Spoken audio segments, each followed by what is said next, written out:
Hello बच्चों, welcome back to my channel SM ICSE classes. In today's class, we are going to solve some more questions of exercise 17A triangle class 7th maths ICSE. So, question number 3 can be seen. एक diagram दिया हुआ है. उस diagram को देख करके, angles को, sides को देख करके बताना है कि ट्रायंगल ABC कैसा ट्रायंगल है, फिर ACD कैसा ट्रायंगल है एंड देन BCD कैसा ट्रायंगल है. So see the questions from your book and then we solve. So diagram of question number 3 can be seen on the screen. Triangle BCD है और इसी में अंदर की तरफ ट्रायंगल ABC है. तो पहले हम लोग ट्रायंगल ABC को देखेंगे. ABC ये वाला छोटा वाला ट्रायंगल, इसमें देखेंगे तो AB और BC पे ये कट, सिंगल कट दिख रहा है. इसका मतलब AB is equal to BC और ये दो एंगल्स दिए हुए हैं 26. तो हमें क्या करना होगा, इस थर्ड एंगल को फाइंड करना होगा. Then only we can decide which type of this triangle ABC. So triangle ABC में देखें, sum of the angles of triangle is equal to 180. तो this is angle A plus angle B plus angle C is equal to 180. Angle A हमें निकालना है, तो यहाँ angle A plus angle B की value 26 दिया हुआ है, एंगल C की वैल्यू भी 26 दिया हुआ है. हम लोग पुट करेंगे 26 प्लस 26 52. एंगल A की वैल्यू क्या होगी, 180 माइनस 52. तो एंगल A की value 128 degree. So in triangle ABC angle A की वैल्यू 128 आ गई. डायग्राम में दिया हुआ है AB is equal to AC. तो ये 128 ऑब्ट्यूज एंगल है, तो ये ट्रायंगल ऑब्ट्यूज एंगल ट्रायंगल हो गया और इसमें दो साइड्स इक्वल हैं. तो triangle ABC is an isosceles and obtuse angle triangle. Second part में ट्रायंगल ACD को बताना है कि ये कौन सा ट्रायंगल है, किस तरीके का ट्रायंगल है, कौन से टाइप का ट्रायंगल है. तो उसके लिए हमें तीनों एंगल्स और तीनों साइड्स पता होना चाहिए. तो यहाँ पे ये एंगल 128, एंगल A की वैल्यू हम लोगों ने निकाल ली है. This is 90. बॉक्स, ये बॉक्स जो शो कर रहा है वो 90 डिग्री शो कर रहा है. तो ये एंगल कितना होगा, तो ये एंगल, ये जो छोटा वाला ट्रायंगल ABC दिख रहा है इसके लिए ये एक्सटीरियर एंगल है. तो ये एक्सटीरियर एंगल 26 और 26 के सम के बराबर होगा. तो इसकी वैल्यू आ गई 52. ये 90, ये 52. तो थर्ड एंगल D को निकालना है. तो थर्ड एंगल D कैसे निकलेगा, sum of three angle is equal to 180. 180 में से इन दोनों को ऐड करके माइनस कर देंगे तो ये भी क्या आएगा, एंगल D की वैल्यू 38 आएगी. तो हम देख सकते हैं कि यहाँ तीनों एंगल ये राइट एंगल है, ये एक्यूट एंगल है. तो ये राइट एंगल देखते ही हम बता देंगे कि ट्रायंगल ACD एक राइट एंगल ट्रायंगल है. हमने ये थर्ड एंगल इसलिए फाइंड किया क्योंकि हम देख सकें कि तीनों एंगल में कोई रिलेशन तो नहीं है, ये दोनों एंगल इक्वल तो नहीं है. तो फाइनली ACD एक कौन सा एंगल है, कौन सा ट्रायंगल है, right angle triangle. So figure में हमने जो अभी अभी बोला उसको हम लोग लिख के दिखाएंगे। सबसे पहले एंगल ए की वैल्यू निकालनी है, तो ये एंगल डी ए सी की वैल्यू क्या होगी 26 + 26 एक्सटीरियर एंगल प्रॉपर्टी से 52 आ जाएगा D A C. Angle A C D is 90 degree, A C D 90 degree given है डायग्राम में, और ये थर्ड एंगल निकालना है डी का, तो हम लोग यहाँ पे लिखेंगे सो दिस एंगल, ये angle A plus D C plus D इस वाले ट्रायंगल में, तो इस एंगल को कैसे लिखेंगे डी ए सी लिखेंगे, फिर ए सी डी लिखेंगे, फिर ए डी सी भी लिखेंगे। मतलब तीनों एंगल्स को लिखना है, and you know how to write the angles by using 3 letters. तो ट्रायंगल में ए सी डी, फिर डी ए सी, फिर ए डी सी की वैल्यू निकालनी है is equal to 180 angle sum property of triangle. तो ए सी डी की value 90 plus A की वैल्यू 52, ए डी सी की वैल्यू निकालनी है। After calculation A D C की वैल्यू आएगी 38 डिग्री। तो हम देख सकते हैं कि डायग्राम में ये एक एंगल 90 डिग्री है और other 2 angles are different to each other. तो तीनों एंगल जब एक दूसरे से अलग अलग हैं तो तीनों साइड्स भी क्या होंगी अलग अलग होंगी। तो ये कौन सा ट्रायंगल हो जाएगा, एक तो राइट एंगल होगा, दूसरा स्केलेन ट्रायंगल भी होगा ये। So I have written here triangle A D C is equal to right angle triangle and scalene triangle 2। So third part फिर से वही ट्रायंगल बताना है बी सी डी। ये बी सी डी कौन सा ट्रायंगल है, तो बी सी डी में एंगल सी की वैल्यू यहाँ पे देखें तो ये 90 + 26 दोनों एंगल मिला करके 116 इज़ एन ऑब्ट्यूज एंगल। सो ये ट्रायंगल कौन सा हो गया ऑब्ट्यूज हो गया, क्योंकि 1 एंगल मोर देन 90 हो गया और तीनों साइड्स एक दूसरे के अलग अलग हैं, तो ये स्केलेन भी होगा। तो यहाँ देख सकते हैं एंगल बी सी डी कैसे निकलेगा, B C A plus angle A C D is equal to 26 + 90 116।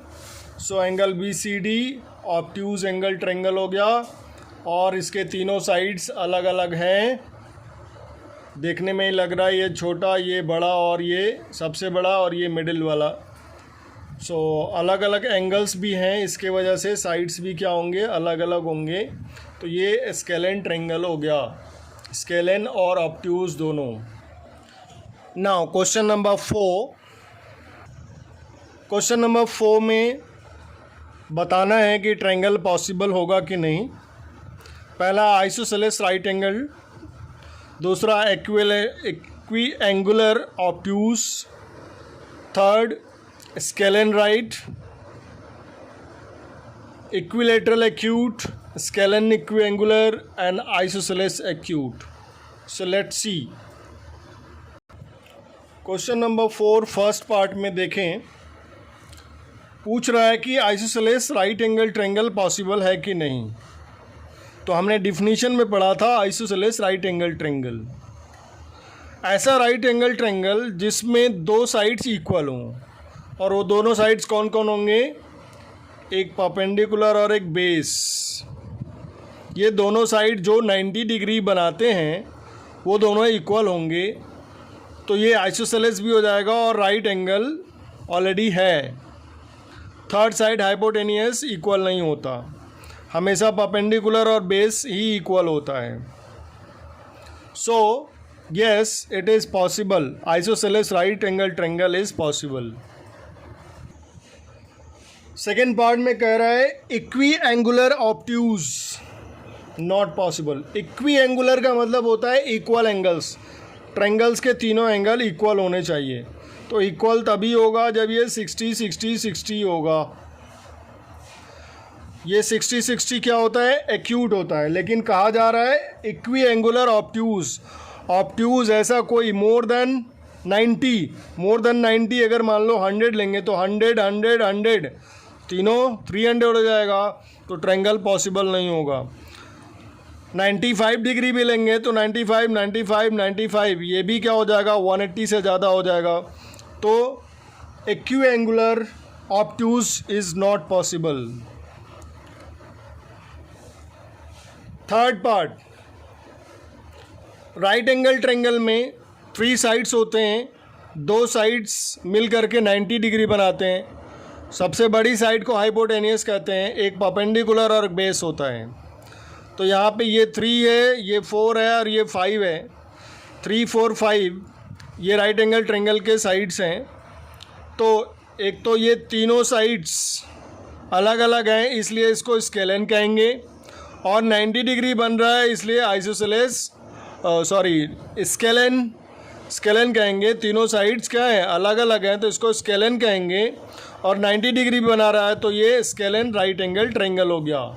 Yes, it is possible. Third part, equilateral acute. Yes, it is possible, क्योंकि ये इक्विलेटरल ही है। 60 60 60 और 60 डिग्री क्या होता है? एक्यूट एंगल होता है। तो ये एक्यूट एक्यूट एक्यूट तीनों एक्यूट मिल करके 180 बना रहे हैं और तीनों क्या है? इक्वल हैं। तो equilateral acute is possible. Scalene equiangular not possible. Equiangular हमेशा क्या होता है? ये इक्विलेटरल ट्रायंगल होता है, वो स्केलेन नहीं हो सकता, क्योंकि तीनों एंगल्स इक्वल होते हैं, तो तीनों साइड्स भी क्या होते हैं? इक्वल होते हैं। और स्केलेन होने के लिए तीनों एंगल इक्विएंगुलर होना चाहिए। मीन्स 60 60 इक्विएंगुलर के लिए 60 60 होना चाहिए। और स्केलेन दिया है तो इसका मतलब ये तीनों साइड अलग अलग होना चाहिए, जो कि पॉसिबल नहीं है। So fifth part, scalene equiangular is not possible. Next, last part, isosceles acute. Isosceles में 2 साइड्स इक्वल होते हैं और बेस एंगल भी इक्वल होता है। तो यहाँ अगर हम 50 लेंगे तो ये भी 50 होगा, क्योंकि इक्वल साइड के सामने एंगल्स भी इक्वल होते हैं। तो ये 50 तो ये कितना हो जाएगा? 80 हो जाएगा। अगर मान लो ये 70 तो ये 40 होगा। मीन्स ये तीनों एंगल एक्यूट होंगे, तभी ये ट्रायंगल पॉसिबल होगा। कोई भी ऑब्ट्यूज अगर ले लेंगे तो पॉसिबल नहीं होगा। So hence question number 4 is also completed now. My dear children, please like my video. Likes are coming very less than views. Question number 5 first. Diagram देखें। ट्रायंगल के तीनों साइड्स इक्वल हैं, क्योंकि सब पर सिंगल कट लगा हुआ है। और 2 साइड्स पे ये 5y और 3y + 1.5 लिखा हुआ है। इसका मतलब ये तीनों इक्वल हैं। तो y निकालेंगे, y के बाद इन साइड्स को निकालेंगे ट्रायंगल की। तो क्या लिखेंगे? 5y = 3y + 1.5, क्योंकि दोनों इक्वल हैं इसलिए दोनों को इक्वल करेंगे। सो लेट्स सी। तो यहाँ देख सकते हैं हमने 5y = 3y + 1.5 लिख लिया। अब यहाँ से y की वैल्यू निकालनी है। Linear equation in 1 variable chapter 12 में हमने पढ़ा है इसको। तो 3y को LHS में ट्रांसफ़र कर देंगे। इधर प्लस है तो उधर जाके माइनस हो जाएगा। 5y - 3y = 1.5। तो 5 में से 3 जाएगा, 2y = 1.5। और y यहाँ 2y है, 2 × y, तो इधर आके क्या हो जाएगा? इधर डिवाइड हो जाएगा। y = 1.5/2। सो जब 1.5 में 2 से डिवाइड करेंगे तो y = 0.75 आएगा। डिवाइड को भी देख लेते हैं। यहाँ पे 1.5 / 2 करना है, डेसिमल आ रहा है 1 में तो डिवाइड कर नहीं सकते, तो डेसिमल सबसे पहले ऊपर ले लेंगे, 0 पॉइंट लगा के, 0 पॉइंट। अब ये कितना हो गया, 15 हो गया, तो 2 7 जा 14, 1 बच गया। डेसिमल है यहाँ पे तो एक ज़ीरो लेने के लिए फ्री हैं, 2 5 जा 10। सो आंसर इज 0.75। तो यहाँ पे फर्स्ट साइड जो साइड है 5y, 5y is equal to क्या होगा, 5 इंटू 0.75, y की वैल्यू से मल्टीप्लाई कर देंगे तो यहाँ पे क्या आएगा, तो यहाँ पे y की वैल्यू रखेंगे तो आएगा क्या, 3.75। इसकी लेंथ 3.75 आ गई, ये दूसरी साइड भी 3.75 होगी और तीसरी साइड भी 3.75 ही होगी, क्योंकि तीनों साइड्स इक्वल हैं। तो ये भी निकाल के देख लेते हैं, 3y plus 1.5 is equal to, y की जगह पे 0.75 रखेंगे और 3 से मल्टीप्लाई करेंगे, फिर आंसर में 1.5 से ऐड करेंगे। So in this way other side is also 3.75, तो ये हर एक साइड 3.75 होगा। Question number 5 second part, diagram को देख सकते हैं। 2 साइड्स आर इक्वल और थर्ड साइड अनइक्वल है। सो जो 2 साइड्स इक्वल है उन्हीं को लेकर सॉल्व करेंगे, x की वैल्यू निकालेंगे, उसके बाद तीनों साइड्स की वैल्यू निकालेंगे। So x plus 3.8 is equal to, दोनों इक्वल हैं तो 2x प्लस 1.5। देखो 2x इधर है, x इधर है, तो x को उधर ट्रांसफ़र कर दें, छोटे वाले को। 3.8 इधर है, 1.5 इधर है, तो इसको इधर करेंगे छोटे वाले को। तो इधर क्या आएगा, 2x माइनस x, क्योंकि यहाँ पे प्लस है, उधर जाके क्या हो जाएगा, माइनस हो जाएगा। इधर 3.8 प्लस में है और ये क्या है, माइनस है, तो माइनस 1.5। x की value 2.3, 8 minus 5 is 3, 3 minus 1 is 2, 2.3। x की वैल्यू क्या आ गई, 2.3 आ गई। अब तीनों साइड्स की लेंथ निकालनी है। फर्स्ट साइड x प्लस 3.8, तो यहाँ पे लिखेंगे 2.3, x की जगह 3.8 ऐड करेंगे तो 3 and 8 11, 5 and 3 and 2 5 and 1 6, 6.1। 3x, x means 2.3, 3 into 2.3 plus 0.4, तो ये कितना हो जाएगा, 3 3 जा 9, 3 2 जा 6 प्लस 0.4, सो ये कितना आ जाएगा, 7.1। Sorry, this is 7.3। Next one is 2x plus 1.5, तो 2x मीन्स 2.3 प्लस 1.5, 2 3 जा 6, 2 2 जा 4, 4.6 प्लस 1.5, तो 6 5 11, 4 1 5 and 1 6। सो देख सकते हैं ये वाली साइड और ये साइड दोनों इक्वल हैं। क्वेश्चन नंबर 5 फर्स्ट पार्ट में हमने एक मिस्टेक कर लिया, यहाँ पे 16 की जगह पे मैंने 1.5 ले लिया है। यू कैन सी 1.5, 16 की जगह पे 1.5, तो ये आ रहा है। यहाँ पर 16 रख करके 3y प्लस 16 रख करके सॉल्व करना है और check your answer. By mistake, I have taken 1.5 in place of 16. So don't worry, put 16 here and solve this again.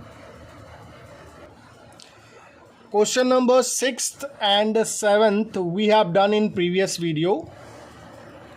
Question number 8, 9, 10, 11, 12 we are going to see now.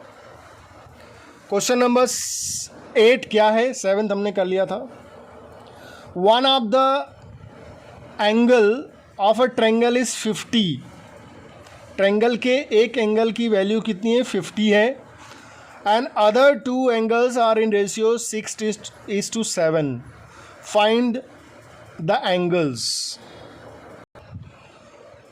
Question number 8 में one of the interior angle of triangle is 50 and other two angles are in ratio 6:7. तो जब भी ratio दिया होता है तो उस ratio को हटा करके हम लोग एक वेरिएबल लगाते हैं. 6x हमने लगा दिया और ये 7x. So let the angles are 6x and 7x. तो यहाँ पे एक एंगल 6x, दूसरा 7x. स्टेटमेंट में लिख दिया let other two angles are 6x and 7x. अब इसको सॉल्व करेंगे. Sum of the angles of a triangle is equal to 180. So यहाँ पे sum of the angles of triangle is equal to 180. First angle 50, second 6x, then 7x. तीनों को add करके 180 equal to. अब इसको सॉल्व करना है तो 50 plus this is 13x. 6 and 7 13 और x लग जाएगा 180. 13x इज इक्वल टू ये उधर चला जाएगा 180 minus 50. 13x is equal to 130. Then x is equal to 130 upon 13. ये कट जाएगा, आएगा 10. x की वैल्यू क्या आ गई? 10 आ गई. x की वैल्यू 10 आ गई. यहीं पे हम सॉल्व कर लेते हैं इसको. तो पहला एंगल क्या था? 6x. सो 6 इंटू 10 60 डिग्री. 7x is equal to 7 into 10 70 डिग्री. So answer is first angle 50 था, second angle 60 and then third angle is 70. किस टाइप का ये ट्रायंगल है? तीनों एंगल एक्यूट हैं, तो ये एक्यूट एंगल ट्रायंगल हुआ. Question number 8 we have done now. Question number 9. Question number 9 is similar to question number 8. यहाँ पे 50 दिया है और क्वेश्चन नंबर 9 में 131 ऑब्ट्यूज एंगल दिया हुआ है and two angles are in ratio 2:5. तो लेट्स मेक अ डायग्राम. तो हमने एक रफ डायग्राम बना लिया. One of the angle is 131 और रेशियो था 2:5. तो एक एंगल हो गया 2x, दूसरा 5x. अब हमने स्टेटमेंट लिख लिया. Same process you have to follow to solve this question. So try to do in homework. Question number 10 पढ़ते हैं. Of 3 angles of a triangle, one angle is 3 times the smallest and other is 5 times the smallest. Find the angles. Triangle में 3 different angles होते हैं. जैसे ऊपर वाले में 50, 60, 70 था, तो 50 is the smallest angle, 60 middle angle और 70 ग्रेटेस्ट एंगल. तो क्वेश्चन 10 में कहा जा रहा है कि one angle is 3 times the smallest and other is 5 times the smallest. तो पहले स्मॉलेस्ट को एज्यूम कर लें. Let the smallest angle be x. तो दूसरा क्या होगा? स्मॉलेस्ट का 3 गुना 3x. और अदर एंगल क्या होगा? स्मॉलेस्ट का 5 गुना दैट इज़ 5x. सो हमने स्मॉलेस्ट एंगल को x माना. Let the smallest angle be x. Second angle smallest का 3 गुना, थर्ड एंगल स्मॉलेस्ट का 5 गुना, 5 times, 3 times and 5 times. So how we can solve it? Same process. Sum of the angles of triangle is equal to 180. सबको add करके 180 के equal करेंगे, x निकालेंगे, फिर एंगल निकालेंगे. तो हम देख सकते हैं sum of the angles of triangle is equal to 180. First angle x, second 3x, then 5x. तीनों को ऐड किया इज इक्वल टू 180. तो x और 3x 4x हो जाएगा. 4x plus 5x 9x. 9x is equal to 180. x is equal to 180 upon 9, x की वैल्यू आ गई 20 degree. So let's find out these three angles, value of these three angles. So smallest angle x is equal to 20 we have got already. Second 3x means 3 into 20 60 degree. Third angle is 5x, so 5 into 20 is equal to 100. So first smallest angle is 20, middle angle is, second angle is 60, and then third angle is 100. Can you tell me which type of triangle is this? Yes, obtuse angle triangle. Question number 11 पढ़ते हैं book से. One of the exterior angles of a triangle is 112. Exterior angle 112. So this is triangle exterior angle 112. And the corresponding interior opposite angles are in ratio 3:4. Corresponding opposite angles, तो ये angle नहीं लेना है, ये वाला लेना है. So 3:4 means 3x हो जाएगा ये, and this is 4x. So after drawing the diagram, formula लिखेंगे. Exterior angle of a triangle is equal to sum of interior opposite angles. So 112, sorry this is 112 is equal to interior opposite क्या है 3x 4x. So 112 is equal to 7x, x is equal to 112 upon 7, x की वैल्यू आ गई. So after getting the value of x, we can find out the angles. 3x is equal to 3 into 16 48. 4x is equal to 4 into 16. x की जगह 14 रख देना, 16 रख देना है, 64. The two interior angles are 48 and 64. So my dear children, that's all for this video. In the next video we'll solve question number 12 and 14. All the parts, then after exercise 17b. Please like, share and subscribe my channel and video too. That's all. Have a nice day.